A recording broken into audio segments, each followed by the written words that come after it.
Bismillahirrahmanirrahim. Assalamualaikum warahmatullahi wabarakatuh dan selamat sejahtera.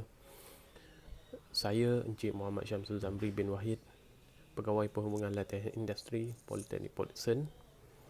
Hari ini saya akan menerangkan beberapa perkara berkaitan dengan latihan industri.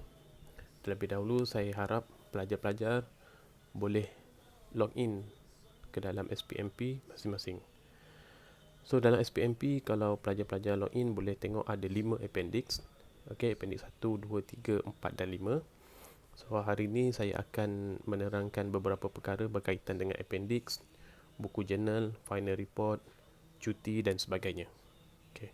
Yang pertama, appendix 1 yang sedang dipaparkan, di mana appendix 1 ni adalah practical task form, iaitu 40% markah daripada majikan.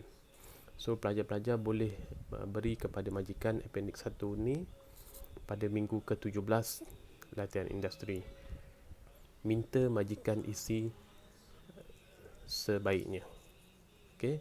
Kemudian yang kedua, appendix 2. Okey, appendix 2 juga adalah markah daripada majikan, iaitu 20%. Appendix 2 ni adalah reflective journal form, pun boleh beri kepada majikan pada minggu ke-17. Okey.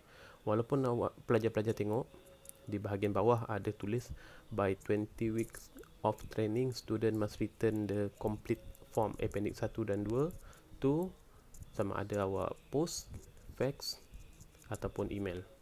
Tetapi saya tidak menggalakkan pelajar berbuat demikian. Pelajar-pelajar perlu beri appendix 1 dan 2 kepada majikan. Kemudian pada minggu terakhir latihan industri, minta semula dengan majikan appendix 1 dan 2 untuk pelajar-pelajar bawa balik ke politeknik. Okey. Pastikan setiap appendix 1, appendix 2, appendix 3, appendix 1, 2 dan 3 mesti ada job syarikat, job supervisor dan juga tanda tangan. Pastikan ada. Okey, appendix 1 dan appendix 2 selesai. Okey. Seterusnya kita ke appendix 3. Okey. Appendix 3 ni adalah observation form, iaitu 10%. Observation form means lawatan. Okey. Lawatan hanya dibuat sekali sahaja sepanjang pelajar LI dan markahnya hanya 10% sahaja. So pelajar-pelajar tidak perlu risau jika tiada pensyarah ataupun pegawai yang menghubungi pelajar untuk datang melawat. Jangan risau. Sebab lawatan ni disusun atur oleh poli masing-masing. Okey. Untuk pasca Covid ni, lawatan dibuat secara online. Okey, maksud di sini pensyarah ataupun pegawai yang diarahkan untuk membuat lawatan akan menghubungi pelajar dan pelajar bersama dengan pensyarah tadi berbincang untuk buat secara online. Okey, tiada bersemuka. So di sini saya harap pelajar boleh faham kerana perancangan tersebut mesti dibuat secara teliti. Okey. So pensyarah-pensyarah dan juga pegawai akan menghubungi pelajar-pelajar dan juga industri. Okey, pastikan appendix 3 ni ada job majikan di bahagian bawah ni. Pastikan ada. Okey. Seterusnya kita ke appendix 4. Okey, appendix 4 adalah industrial training final report. So kalau pelajar-pelajar tengok, appendix 4 ni dinilai pada final report, di mana membawa markah 20%. Okey. So appendix 4 ni perlu pelajar-pelajar beri kepada pensyarah penilai. Okey, pensyarah penilai itu siapa? Pensyarah-pensyarah yang akan menilai pelajar setelah tamat LI dan daftar balik ke poli. Saya beri maklumat ni adalah secara umum, di mana dia tidak ada kaitan dengan COVID ataupun tidak. So kalau bila berlakunya COVID ni akan ada beberapa perubahan lah. Okey. So nanti saya akan counter semula maklumat tersebut. Okey. So appendix 4 ni adalah penilaian pensyarah terhadap final report, dan appendix 5 adalah penilaian pensyarah melalui presentation ataupun pembentangan yang membawa markah 10%. So kalau pelajar-pelajar tengok appendix 1, 2, 3, 4 dan 5, keseluruhan adalah 100%. Okay, so saya harap pelajar-pelajar lebih jelas dengan penerangan saya pada hari ini. Okay, kemudian kita akan pergi ke panduan penulisan laporan akhir latihan industri ataupun final report. Okay, so kalau kita tengok dekat slide ni, terdapat beberapa maklumat yang berkaitan dengan penulisan laporan akhir latihan industri ataupun final report. Okay, penulisan laporan akhir adalah salah satu elemen penilaian yang menyumbang markah sebanyak 20%, iaitu appendix 4 tadi. Okay, format ini adalah bertujuan untuk memberikan panduan lengkap dan tersusun mengenai semua aspek penyediaan laporan latihan industri. Okay, tujuan, semua maklumat yang dinyatakan bertujuan untuk memberi panduan kepada pelajar untuk menyediakan laporan rasmi latihan industri secara bersistematik dan berkualiti. Okay, panduan ini dibahagikan pada 3 bahagian, iaitu kaedah penulisan laporan, format penulisan laporan dan format penyediaan fail folio laporan akhir latihan industri. Okay, panduan umum. So yang ni banyak pelajar tanyalah. Panduan umum.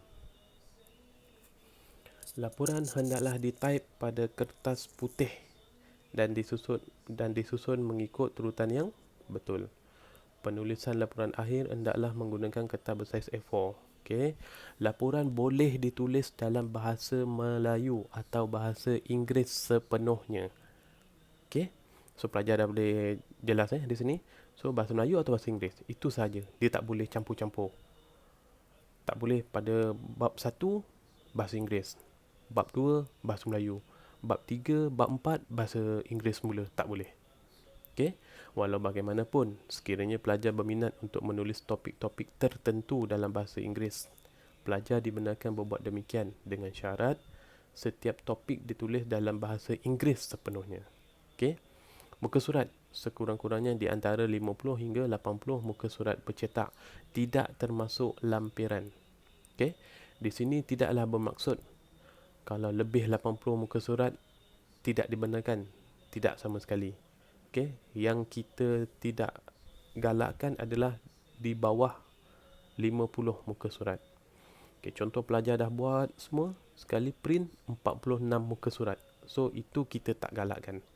Pelajar kena kreatif untuk buat lagi report yang sepatutnya. Okey, penggunaan ayat perlulah tepat, padat, mudah difahami dan menggunakan ayat pasif. Okey, contoh ayat pasif awak boleh tengok, contoh ayat aktif pun pelajar boleh tengok. Okey. Okey, next. Ruang penulisan dan nombor muka surat. Okey, pada muka surat permulaan setiap bab, kawasan penulisan adalah, okey, pelajar-pelajar boleh rujuklah lampiran K, lampiran L. Okey, nombor muka surat mesti di tengah-tengah. Okey, ada yang tulis di bahagian tepi, kiri, kanan, atas, semua tu salah. Okey, boleh tengoklah, pelajar boleh tengok ni dalam saya punya taklimat, dalam saya punya penerangan ni. Okey, tajuk dan bab kecil, tajuk bab dan tajuk kecil.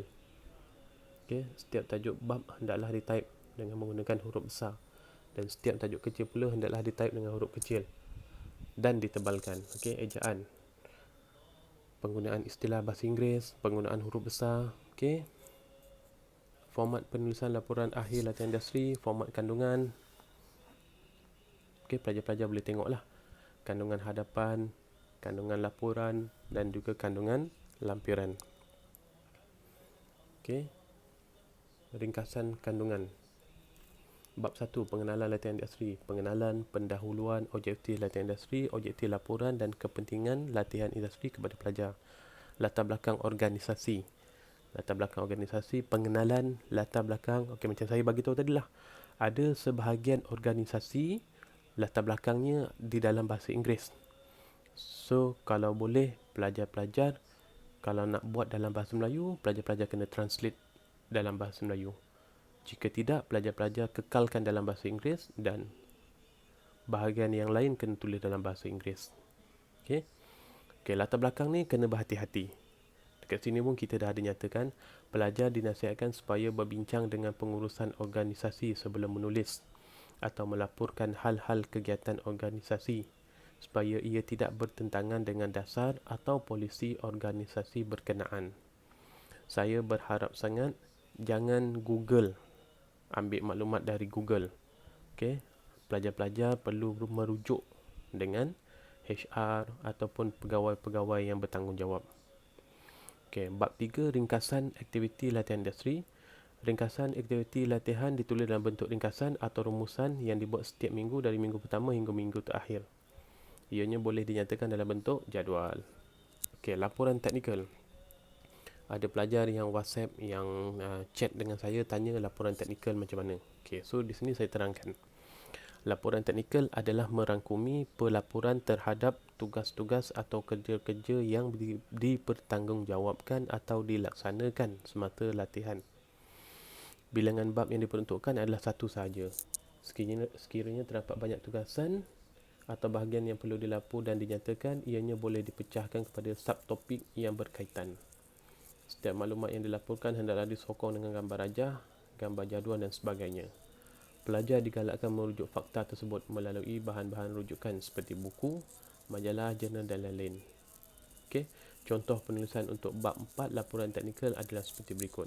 Okey, secara mudahnya laporan teknikal ni apa yang pelajar buat sepanjang 20 minggu berada di latihan industri.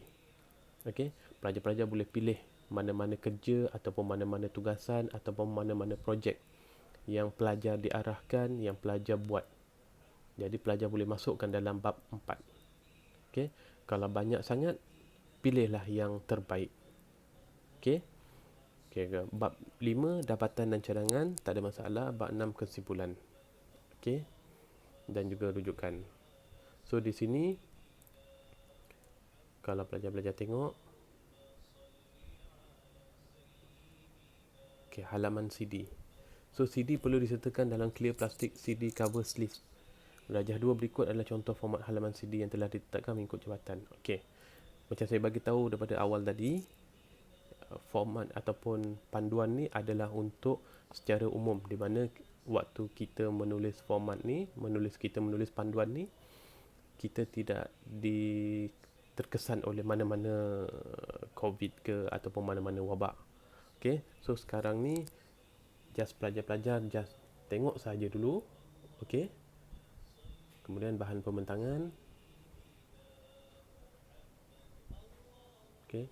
Dan untuk makluman pelajar juga, saya ada kongsikan slide ni di dalam grup Telegram setiap semester. Okey. Okey, ini muka depan. Yang ni samalah, muka depan. Okey, halaman judul. Ni lampiran. Okey. So, saya ingatkan sekali lagi, memandangkan sekarang kita masih lagi di bawah wabak COVID-19, jadi pemantauan dibuat secara online. Jadi pelajar-pelajar hanya bersedia dengan appendix 3 dan jika dihubungi oleh pensyarah, sila berbincang dengan pensyarah bagaimana untuk melakukan observation tersebut. Okey. Kemudian untuk pendaftaran tamat nanti, kalau untuk fasa 1 ataupun pelajar semasa yang akan tamat pada 27 November, saya akan update sekali lagi dalam penerangan saya yang berikutnya. Okey, untuk pelajar-pelajar yang fasa 2 ataupun yang PKLI, di mana akan berakhir pada bulan Disember kalau tak silap saya, so pun sama juga, pendaftaran tamat semua juga akan berbeza. Okey. Seterusnya kita ke slide My Internship. Okey, My Internship ni pun ada dalam SPMP. So saya harap pelajar-pelajar tolong isi My Internship Reflection ni. Okey, pastikan isi dengan lengkap. Okey, untuk maklumat pelajar, maklumat organisasi ni tolong isilah. Okey, jangan dibiarkan kosong. Sebab My Internship Reflection ni pelajar-pelajar perlu hantar kepada pensyarah penilai. Okey. So kalau awak tengok, pelajar-pelajar tengok refleksi A, ini refleksi kendiri oleh pelajar. Okey, ini tak ada masalah semua. Dan yang paling penting refleksi oleh penyelia industri. Okey, macam saya bagi tahu tadi, tolong isi dengan lengkap. Okey, refleksi my internship reflection ni pun pelajar-pelajar boleh beri kepada majikan pada minggu ke-17 bersama-sama dengan appendix 1 dan 2 tadi. Okey, dan bila sudah selesai, minta semula dengan majikan untuk hantar kepada pensyarah penilai. Okey, dan seterusnya mengenai buku jurnal. Okey, buku jurnal. Buku jurnal tiada format yang khusus, tetapi secara mudahnya buku jurnal adalah apa yang pelajar tengok, apa yang pelajar dengar, apa yang pelajar buat, pelajar boleh tulis dalam buku jurnal bersama-sama dengan gambar, mungkin penerangan, mungkin keterangan daripada seseorang. Okey, tak ada masalah. Dia tak ada format yang khusus. Cuma saya tidak galakkan pelajar menulis di dalam buku jurnal bersama-sama dengan waktu. Okey, hanya tulis sekadar minggu keberapa, tarikh, kemudian terus saja buat tulis apa kerja-kerja yang awak buat secara ringkas. Okey, kalau pelajar-pelajar nak tampal gambar, nak tampal jadual, nak tampal kerja-kerja yang pelajar buat, tak ada masalah. Sebab buku jurnal tiada markah khusus. Okey, kalau pelajar-pelajar tengok buku jurnal tiada markah khusus, cuma ada markah sedikit di dalam appendix 3 iaitu di bahagian reporting. Ni kalau pelajar-pelajar tengok, okey. Bahagian reporting.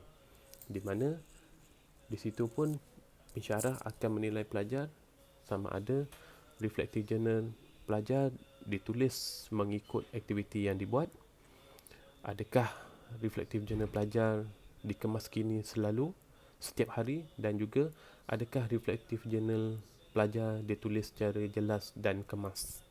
Okey, so daripada 10% tersebut hanya beberapa markah sahaja daripada buku jurnal. Okey, selebihnya yang banyak adalah report dan juga pembentangan. Sebab tu dalam buku jurnal, kalau pelajar nak tampal jadual, nak tampal apa sekalipun, tak ada masalah. Tetapi kalau di dalam report, jangan tampal. Okey, sebab report ada format dia. Okey, itu buku jurnal. Seterusnya, cuti. Okey, saya dah kerap kali mengingatkan pelajar bahawa tiada peruntukan cuti untuk pelajar-pelajar LI. Okey, tetapi pelajar-pelajar boleh memohon untuk bercuti. Okey, pelajar-pelajar kena pastikan cuti yang dimohon ataupun MC yang pelajar dapat, pastikan tidak kurang 80% daripada kehadiran. Macam mana nak kira 80%?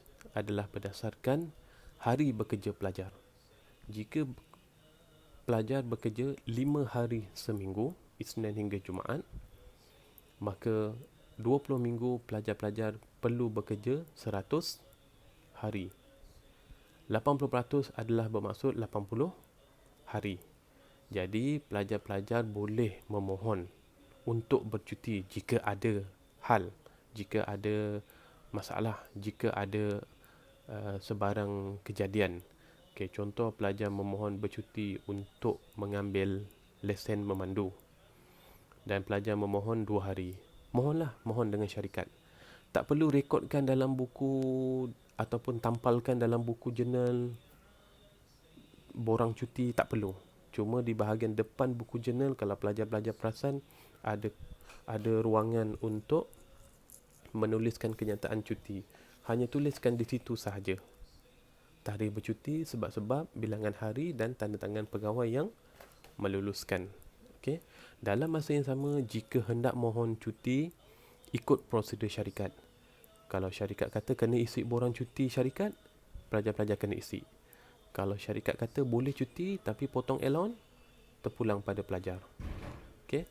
Yang pasti kehadiran mesti tidak kurang 80%. Okey. Sebab cuti ni ramai pelajar yang confused. Okey, contoh ada pelajar yang mohon bercuti, kemudian dia maklumkan pada saya, maklumkan pada unit LI.